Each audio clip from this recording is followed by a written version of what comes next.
बिस्मिल्लाहिर्रहमानिर्रहीम। अस्सलाम वालेकुम बच्चों।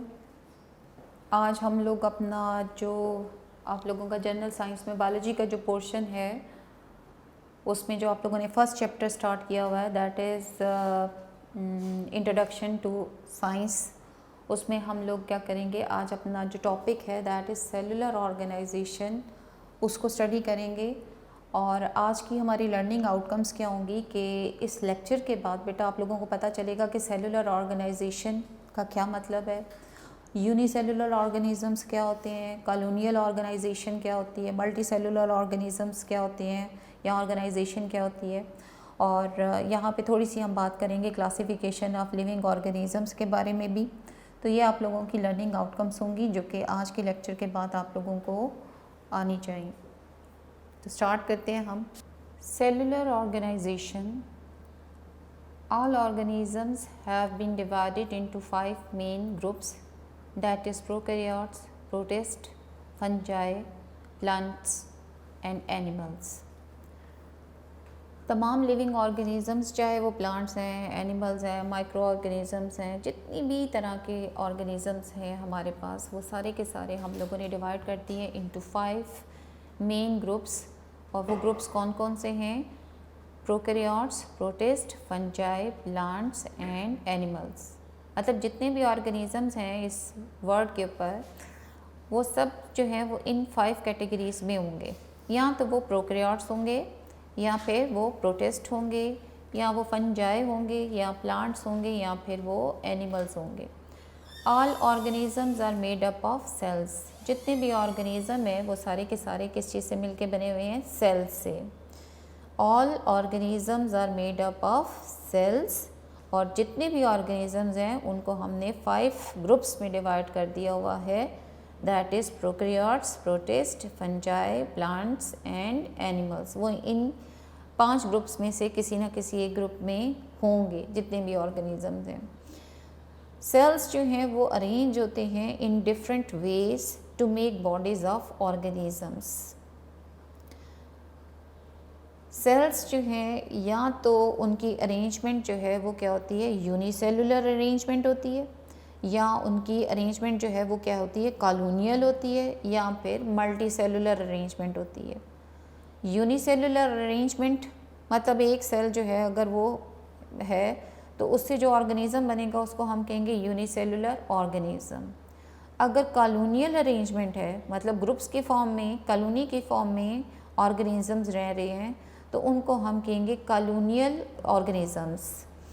और अगर वो मल्टी सेलुलर अरेंजमेंट कर रहे हैं सेल्स, तो उससे जो ऑर्गेनिज़म्स बनेंगे उनको हम कहते हैं मल्टी सेलुलर ऑर्गेनिज़म्स।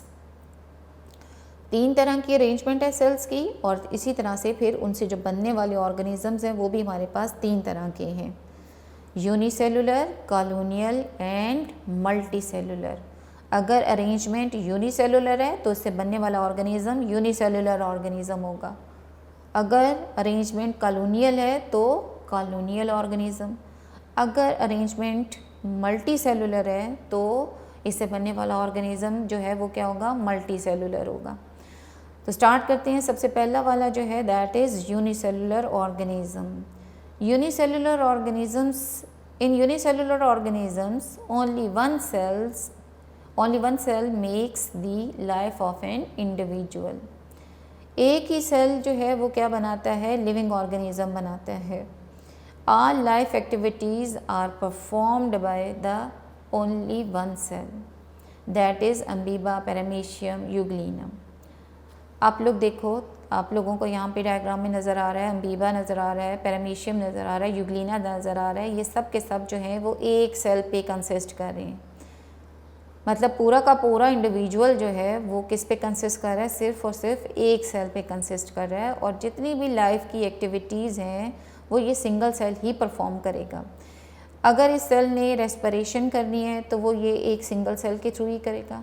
अगर इसने इनटेक का फूड करनी है तो ये एक सेल ही करेगा। अगर इसने एक्सक्रीशन करनी है, रिप्रोडक्शन करनी है, जितने भी लाइफ के जो प्रोसेसेस होते हैं वो सारे के सारे जो हैं they are carried out by a cell. सारा का सारा काम जो है वो ये एक सेल ही करेगा। तो यूनिसेलुलर ऑर्गेनिजम्स कौन से होते हैं? वो organisms which consist on only one cells, और वो एक सेल ही उनके लाइफ के तमाम काम करता है। एग्जाम्पल्स हमारे पास अमीबा, पैरामीशियम और यूग्लिना। देन हमारे पास है जी कॉलोनियल ऑर्गेनाइजेशन।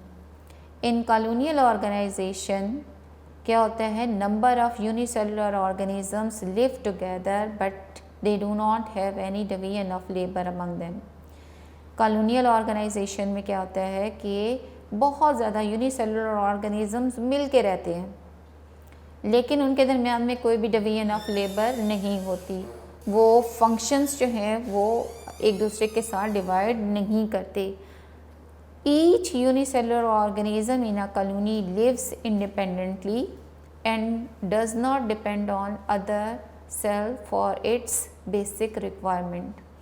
हर सेल जो होता है कॉलोनी के अंदर वो अपने आप के ऊपर ही डिपेंड कर रहा होता है, वो किसी दूसरे के ऊपर डिपेंड नहीं करता। अपने जो बेसिक रिक्वायरमेंट्स हैं उसके लिए वो सब जो अपनी ज़रूरियात होती हैं वो खुद ही पूरी करेगा, वो किसी दूसरे सेल के ऊपर डिपेंडेंट नहीं होता। कॉलोनियल ऑर्गेनाइजेशन में बहुत ज़्यादा यूनिसेलुलर ऑर्गेनिजम्स एक दूसरे के साथ मिल के रहते हैं, और मिल के रहते तो हैं लेकिन वो एक दूसरे के ऊपर डिपेंडेंट नहीं होते। हर सेल जो है वो जो मिल के रह रहा होता है उस ग्रुप में, वो अपने जितने भी फंक्शंस हैं वो खुद परफॉर्म करता है, वो दूसरे के ऊपर डिपेंड नहीं करता। No division of labour.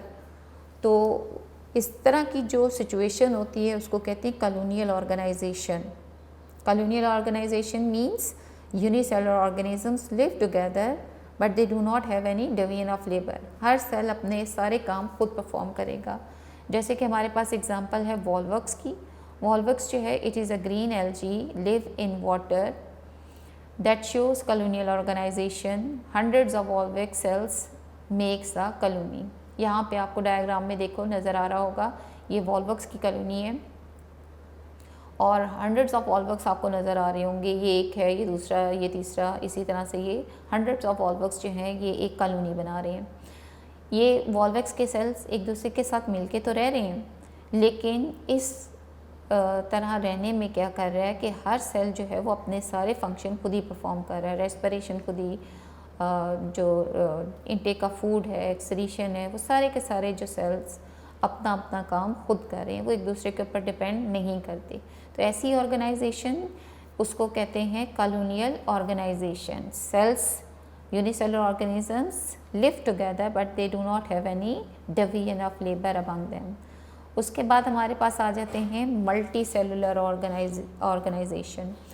Multi cellular organisation क्या चीज़ होती है कि in multicellular organisation cells are organised into tissues, organs and organ systems.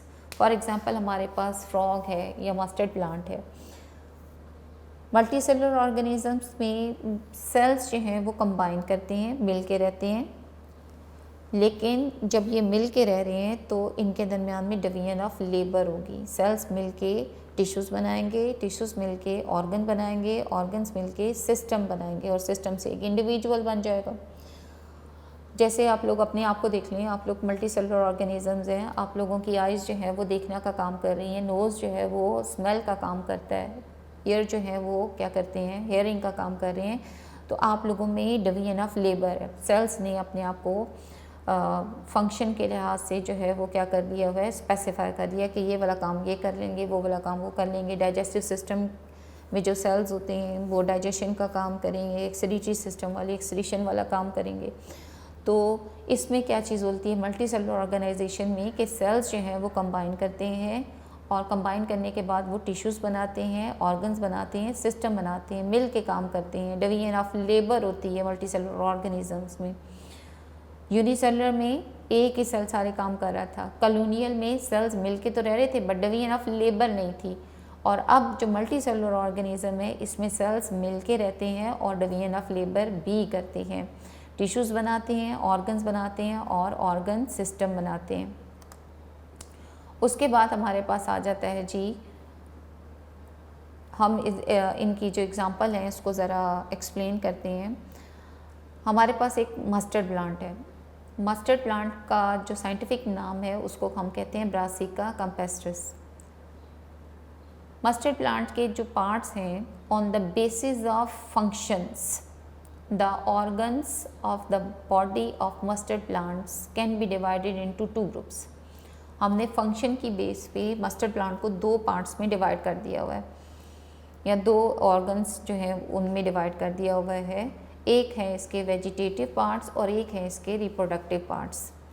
Vegetative parts या जो वेजिटेटिव ऑर्गन्स होते हैं वो क्या होते हैं? The parts which do not take part in sexual reproduction like root, stem and leaf. वो वाले पार्ट्स जो कि सेक्सुअल रिप्रोडक्शन में हिस्सा नहीं लेते उनको वेजिटेटिव पार्ट्स कहते हैं। आप लोगों ने देखा होगा रूट जो होती है, या जो आप लोगों के पास स्टेम होती है, जो आप लोगों के पास लीफ होते हैं, उनमें मेल और फीमेल का कोई कॉन्सेप्ट नहीं होता। हम कोई भी लीफ देख के नहीं बता सकते कि ये मेल लीफ है या ये फीमेल लीफ है। इसी तरह से रूट और स्टेम जो है वो भी ना मेल होती है ना फीमेल होती है। तो ऐसे जो पार्ट्स होते हैं जो सेक्सुअल रिप्रोडक्शन में हिस्सा नहीं लेते उनको क्या कहते हैं? Vegetative parts.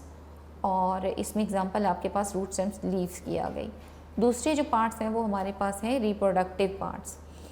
रिप्रोडक्टिव पार्ट्स में हमारे पास आ जाता है फ्लावर। फ्लावर जो है, flowers are the reproductive parts of plant. They play role in sexual reproduction and they produce fruits and seeds. हमारे पास जो फ्लावर होता है, अगर आप उसको देखो तो उसके अंदर मेल पार्ट भी होता है और उसके अंदर फीमेल पार्ट भी होता है। कुछ प्लांट्स, कुछ फ्लावर्स जो हैं उनमें दोनों पार्ट्स होते हैं, कुछ फ्लावर्स जो होते हैं उनमें सिर्फ एक मेल होगा या फीमेल होगा।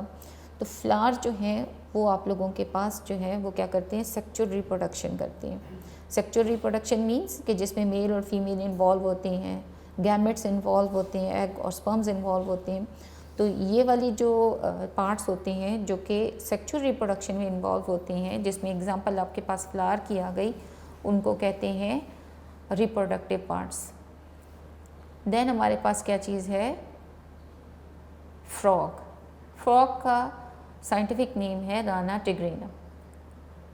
Frog has multicellular organisation, multicellular organism है।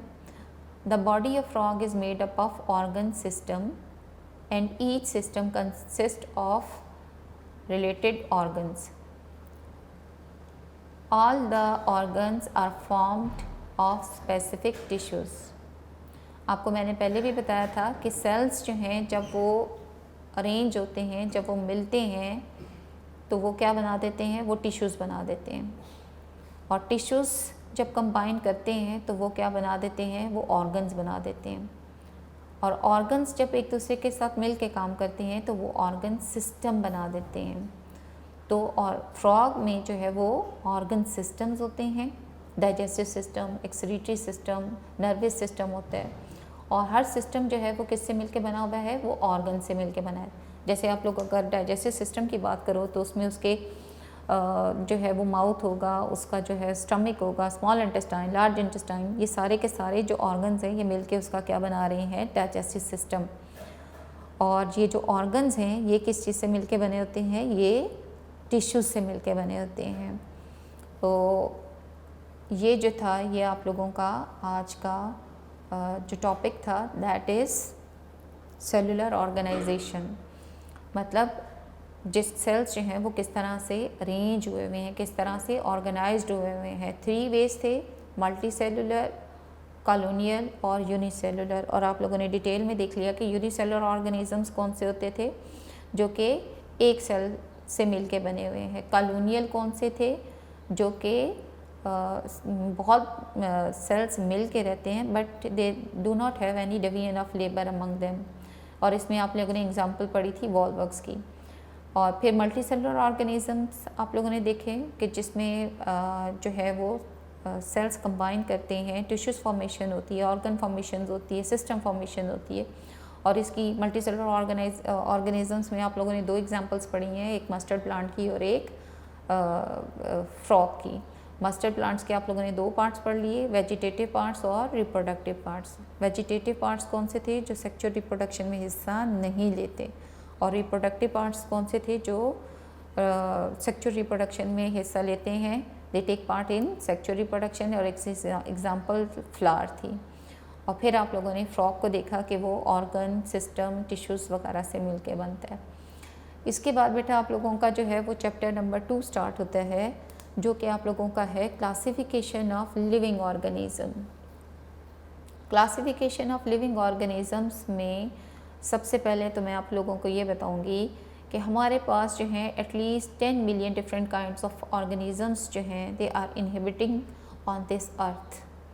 हमारे पास अर्थ के ऊपर कितनी तरह के ऑर्गेनिजम्स प्रेजेंट हैं? 10 million different type of organisms, 10 million different kind of organisms इस अर्थ के ऊपर प्रेजेंट है। और इन 10 मिलियंस में भी जो है वो लेस देन 1/3 जो है उसके बारे में हम लोगों ने स्टडी किया है, बाकी अभी हमें उनके बारे में इतना नहीं पता। और ये जो डिफरेंट तरह के हमारे पास ऑर्गेनिजम्स हैं, ये इनमें वेरिएशंस हैं। हमारे पास over 1.5 types of million types of plants हम लोग के पास हैं अभी, जो हम जिनको जानते हैं, जिनके बारे में हमने स्टडी की हुई है। 1.5 मिलियन टाइप्स ऑफ एनिमल्स, और प्लांट्स कितने? 0.5 million different type of plants जो हैं वो बायोलॉजिस्ट जो हैं उनको स्टडी किया हुआ है, हमें जो हमारे नोटिस में है। और ये बहुत ही कम परसेंटेज है जो टोटल टाइप ऑफ ऑर्गेनिजम्स जो इस दुनिया में है या अर्थ पे हैं, उनकी बहुत कम अमाउंट है जिसके बारे में हम जानते हैं। ठीक है, टोटल हमारे पास कितने लिविंग ऑर्गेनिज्म हैं? 10 million different kind of organisms हैं, जिसमें से 1.5 मिलियंस जो हैं वो एनिमल्स, और 0.5 मिलियन प्लांट्स जो हैं उनके बारे में बायोलॉजिस्ट जानते हैं, और बाकी जो हैं वो अभी हम उनके बारे में नहीं जानते। और ये जितने भी ऑर्गेनिज्म आप लोगों के पास हैं, दे रेंज इन कम्प्लेक्सिटी, मतलब इनका ये जो है ये इनकी कॉम्प्लेक्सिटी जो है वो डिफरेंट है। मतलब कुछ जो ऑर्गेनिजम्स हैं वो सिंपल भी हैं, और कुछ जो है वो क्या है, वो बहुत ही कॉम्प्लेक्स हैं। They range in complexity from simple and small bacteria to large and highly developed human beings. मतलब हमारे पास हर तरह की वैरायटी है, हर तरह का ऑर्गेनिज्म है, सिंपल और छोटा जो है जैसे कि बैक्टीरिया, और जो बहुत बड़े बड़े और हाईली डेवलप्ड हैं जैसे ह्यूमन्स बींग्स, और इनके दरमियान में भी डिफरेंट तरह के हमारे पास ऑर्गेनिजम्स हैं। Some of them live in water, in sea, some on land, some walk, some fly, और still other are non motile. और हर तरह की वैरायटी में हमारे पास कुछ जो प्लांट्स और एनिमल्स हैं वो कहाँ पे रहते हैं? सी वाटर में रहते हैं, कुछ जो है वो लैंड के ऊपर हैं, कुछ जो है वो वॉक करते हैं, कुछ फ्लाई करते हैं, और कुछ अभी तक जो है वो नॉन मोटाइल मतलब मूव नहीं कर सकते। हर तरह की वैरायटी हमारे पास ऑर्गेनिजम्स की है। Each has its own mode of life, that is getting food, avoiding unfavourable condition environmental conditions, finding place to live and reproducing its kind. मतलब जो जितने भी ऑर्गेनिज्म जो अभी हमें पता है, जो इस दुनिया के ऊपर, इस अर्थ के ऊपर प्रेजेंट हैं, उन सब का अपना मोड ऑफ लाइफ है। वो कुछ किस तरह से फूड ऑब्टेन करते हैं, ये प्रोसेस भी सब ऑर्गेनिज्म का डिफरेंट है। जैसे फंजाई जो है वो एब्जॉर्प्शन करती है, हम जो है वो इनटेक करते हैं, प्लांट्स जो हैं वो अपनी फूड खुद बनाते हैं, और हर एक का वे डिफरेंट है। एनवायरमेंटल कंडीशंस से बचने का हर एक जो है वो प्लेस ऑफ लिविंग जो है वो भी उसकी डिफरेंट होती है, और हर एक का मेथड ऑफ रिप्रोड्यूसिंग भी जो है वो डिफरेंट है। तो हर तरह का जो है वो हमारे पास ऑर्गेनिज्म प्रेजेंट है। When there are various kinds of organisms, it become difficult to learn about the characteristics of each. जब हमारे पास इतनी तरह के ऑर्गेनिजम्स होंगे, इतनी तरह की वेरिएशंस होगी, तो ये हमारे लिए बहुत मुश्किल है कि हम लोग जो हैं उन सब के बारे में, उन सब के करैक्टर्स के बारे में स्टडी कर सकें। यहाँ पे आप लोगों को ये जो पूरा आप लोगों को बताया है, इसका मकसद ये है कि आपको बताया जाए कि आप लोगों के पास जो है वो ऑर्गेनिजम्स बहुत ज़्यादा हैं, प्लांट्स और एनिमल्स की वैरायटी बहुत ज़्यादा है, और वो जो है उनकी वैरायटीज़ जो है वो सिंपल से कॉम्प्लेक्स की तरफ, मतलब हमारे पास सिंपल ऑर्गेनिजम्स भी हैं और कॉम्प्लेक्स ऑर्गेनिजम्स भी हैं, और ये हमारे लिए पॉसिबल ही नहीं है कि हम इन सब ऑर्गेनिजम्स को स्टडी कर सकें। तो क्लासिफिकेशन जो है वो फिर क्या है? Classification to study a large group, biologist classify organisms into group and subgroup, and for this work they require some system. जब इतनी ज़्यादा वैरायटी है हमारे पास ऑर्गेनिजम्स की, तो बायोलॉजिस्ट क्या कर देते हैं, वो क्लासीफाई कर देते हैं ऑर्गेनिजम्स को इनटू ग्रुप एंड सब ग्रुप, और इसके लिए उनको कोई एक ख़ास सिस्टम चाहिए होता है, और वो सिस्टम कौन सा है? Biological classification. बायोलॉजिकल क्लासिफिकेशन क्या है कि it is a method by which biologist classified organisms into group and सब ग्रुप। बायोलॉजिकल क्लासिफिकेशन क्या चीज़ है?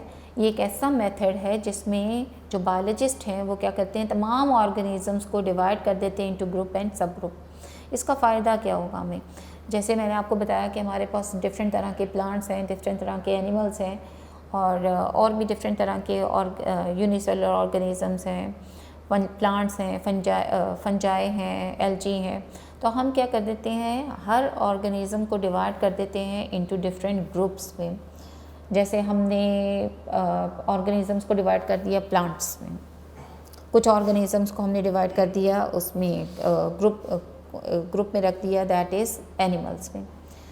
तो अब क्या होगा कि अगर मैं एक प्लांट की स्टडी करती हूँ, मैं देखती हूँ कि जी ये प्लांट के करैक्टर्स क्या हैं, कि ये प्लांट जो है ये ग्रीन कलर का होता है, रूट स्टेम लीव्स होती हैं इसकी, फोटोसिंथेसिस कर सकता है, तो उस ग्रुप के अंदर जितने भी ऑर्गेनिजम्स होंगे, जितने भी प्लांट्स होंगे, मीन्स कि उन सब के करैक्टर्स मुझे पता चल गया। इसी तरह से अगर मैं एनिमल्स का ग्रुप पढ़ूँ तो एनिमल्स के जो बेसिक करैक्टर्स होंगे कि ये हेटेरोट्रॉफिक होते हैं, अपनी प्रोटीन बना सकते हैं, ये अपनी फूड की इंजेक्शन करते हैं, इनटेक करते हैं, तो वो अब एक बंदे की स्टडी करूँगी तो इसका मतलब ग्रुप के अंदर जितने भी थाउजेंड्स या जितने भी ऑर्गेनिजम्स होंगे उन सब की मैंने स्टडी कर ली। तो क्लासिफिकेशन का ये फ़ायदा होता है। तो बायोलॉजिकल क्लासिफिकेशन क्या चीज़ है? It is a method in which biologist classify organisms into group and सब ग्रुप। सारे ऑर्गेनिजम्स को हमने डिवाइड कर दिया ग्रुप्स और सब ग्रुप्स में। इसको क्या कहते हैं? Biological classification. हमारे पास एम्स ऑफ क्लासिफिकेशंस क्या हैं? हमने क्लासिफिकेशन क्यों की? अपने ऑर्गेनिजम्स को ग्रुप और सब ग्रुप्स में क्यों डिवाइड किया है, क्यों प्लेस किया है? हमारे पास एक ब्रांच है बायोलॉजी की, that is known as taxonomy. The branch of biology which deals with classification is known as taxonomy, जिसमें हम ऑर्गेनिज्म को क्लासीफाई कर देते हैं, डिवाइड कर देते हैं into groups and subgroups में। और दूसरी जो है वो हमारे पास ब्रांच है सिस्टमैटिक्स। सिस्टमैटिक्स क्या है? कि the branch which deals with classification and also determine the evolutionary history of organism is known as systematics.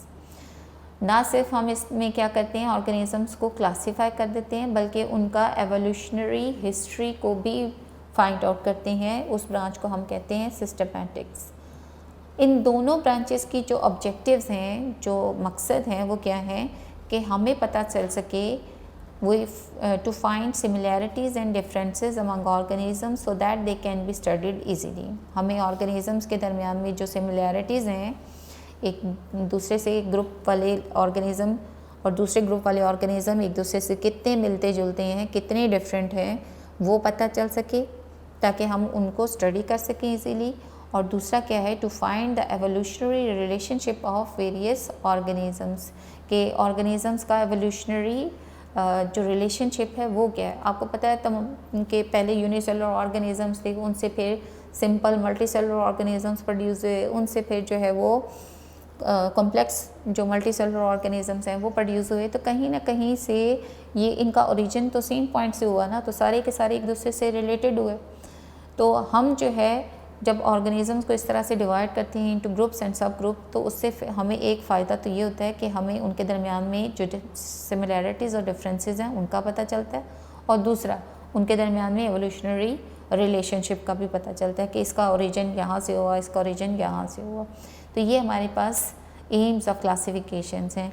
AIIMS of classification कौन से हैं? To find similarities and differences among organisms so that they can be studied easily, और to find the evolutionary relationship among various organisms.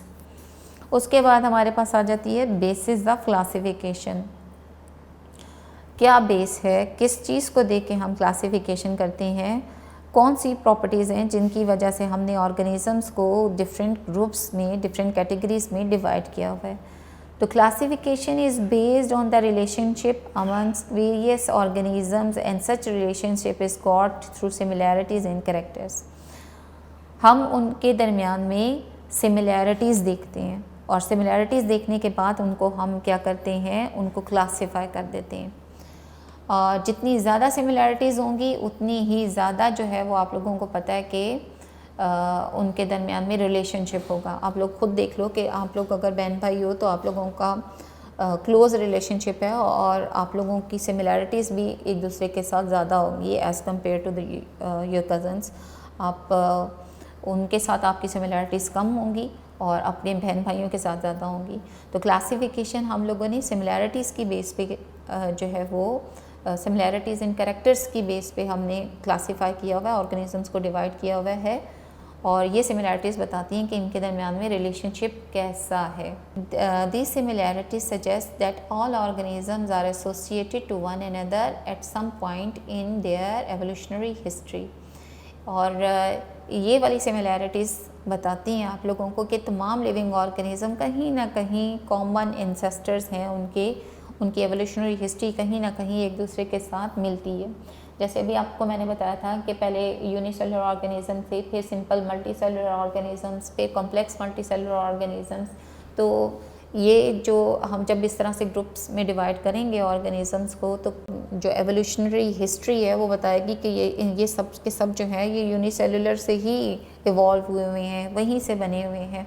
तो एक तो हमें जो है वो बेसिस ऑफ सिमिलैरिटीज़ जो है वो है, और दूसरा हमारे पास क्या चीज़ है कि सिमिलैरिटीज़ जो हैं उससे क्या हमें पता चलता है कि इनके जो एवोल्यूशनरी हिस्ट्री है वो कहीं ना कहीं एक दूसरे के साथ मिलती है।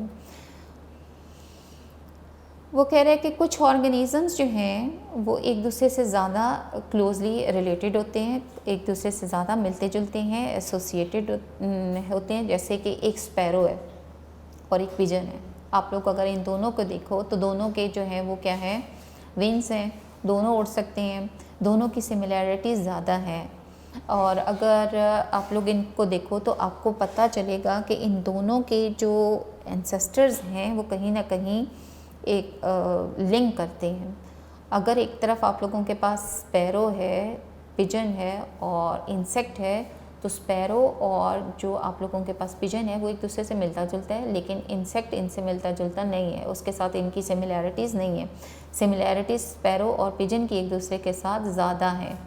तो इसका मतलब स्पैरो, पिजन और एक तरफ आप लोगों के पास इंसेक्ट है, तो इन तीनों में आप लोगों को इन दोनों के दरमियान में, स्पैरो और पिजन के दरमियान में सिमिलैरिटीज़ ज़्यादा नज़र आती हैं as compared to the insect. तो ये सिमिलैरिटीज़ शो करती हैं कि ये दोनों जो हैं इनकी एवोल्यूशनरी हिस्ट्री कहीं ना कहीं एक दूसरे के साथ कॉमन है, कहीं ना कहीं इनका ओरिजिन जो है वो सेम पॉइंट से हो रहा है। तो when biologists classify organisms into group and subgroup, the similar characters are seen in external and internal structures and stages of development. Modern genetics provide another kind of information to taxonomists. मतलब ये जो similarities हम देख रहे थे जिसकी base पे हम लोगों ने ऑर्गेनिजम्स को क्लासीफाई किया था into different groups and subgroups, वो हमने किन चीज़ों में देखनी है, एक्सटर्नल और इंटरनल स्ट्रक्चर्स में, स्टेजेस ऑफ डेवलपमेंट में, और नंबर थर्ड जो है वो modern genetics. The similarities and differences in the DNA of two studied organisms are used for getting idea about similarities and differences in their structures and functions. मतलब जितना ज़्यादा इन लोगों का डीएनए एक दूसरे से मिलता जुलता होगा उतना ही ज़्यादा जो है वो इन लोगों की सिमिलैरिटीज़ ज़्यादा एक दूसरे के साथ होंगी। जितना डीएनए एक दूसरे से डिफरेंट होगा उतने ही इनके डिफरेंसेस ज़्यादा होंगे। तो क्लासिफिकेशन में आप लोगों ने पढ़ा कि classification is the arrangement of organisms into group and सब ग्रुप। और हम क्यों करते हैं, हमारे एम्स क्या हैं क्लासिफिकेशन के, ताकि हम ऑर्गेनिजम्स के दरमियान में सिमिलैरिटीज़ एंड डिफरेंसेस को फाइंड आउट कर सकें, उनको स्टडी कर सकें और इनके दरमियान में जो एवोल्यूशनरी रिलेशनशिप है उसको फाइंड आउट कर सकें। और बेसिस ऑफ क्लासिफिकेशन में आप लोगों ने देखा कि 3 स्ट्रक्चर्स हैं जिनमें हम सिमिलैरिटीज़ देखते हैं। एक है आपके पास जो है एक्सटर्नल और internal structure, stages of development और मॉडर्न जेनेटिक्स। इन तीनों करेक्टर्स को देखते हुए हम ऑर्गेनिजम्स को जो है वो उनके दरमियान में सिमिलैरिटीज़ देखते हुए उनको जो है वो क्लासीफाई करते हैं। ये बेसिस है हमारे पास क्लासिफिकेशन की। बेटा जैसे आप लोगों के पास जो है वो आजकल काफ़ी टाइम होता है, छुट्टियां हैं, तो आप लोगों को मैं सजेस्ट करूँगी कि घर पे आप लोग रहो, सेफ़ रहोगे। और दूसरा, घर में रह के तो अपने पेरेंट्स की थोड़ी सी हेल्प कर दिया करो, उनके साथ छोटे मोटे कामों में उनका हाथ जो है वो बटा दिया करो। और अपने बेटा स्टडीज़ की तरफ फोकस करना ज़्यादा।